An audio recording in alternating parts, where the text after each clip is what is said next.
very good at a young age. Dad's is more geared to be something we're gonna age a little bit longer. But essentially, I think that's what it is, that the barrel flavor is coming with that 2-year-old and mingling in with that older whiskey. So you could It pick hasn't up the been butter, long could you enough. pick up the butterscotch notes on those younger barrels? No, absolutely not. No? But you couldn't pick that butterscotch up on the older barrels either, so. So it just It's- mixing all of them, that's just what happens. Oh yeah, yep. That's what's so cool about blending. Like I say, you get that color. It's not super dark, but most of that color is coming from that very old liquid. Have you done any time with Scotch blenders? No, really, it's just something No, that I've you're spent a lot of picking up? time with Shinji, the Japanese whiskey blender, but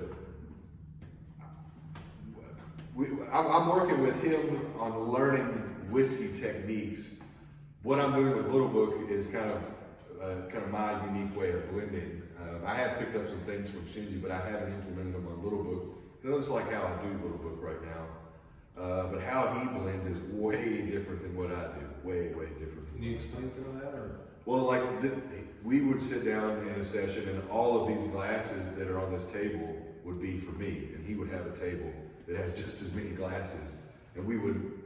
He's not a big on taste. That's one thing that he said that he liked that I had said was I think about the nose a lot, and he said that for him the nose is what really drives a lot of stuff, and in picking up whiskey at younger ages to start getting ready for blending.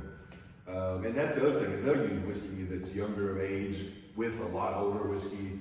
They have a few different yeast strains, so they do a lot of different things with their pots. They also have 4 different first distillation pots and 4 different second distillation pots, so a lot of combinations that they can make in each of them.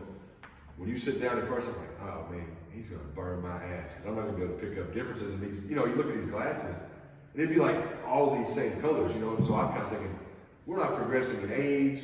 He's gonna stump my ass heavy here, but I got through it pretty good. I was surprised, but just because of how nuanced they make their whiskey and how it's very singular when you start breaking apart their products. But they're And they may like go that, through though. their blending team, so we do assessment on a daily, but we'll do, like Knobs Creek will be one day, then we'll do Basil, so we kind of rotate through brands.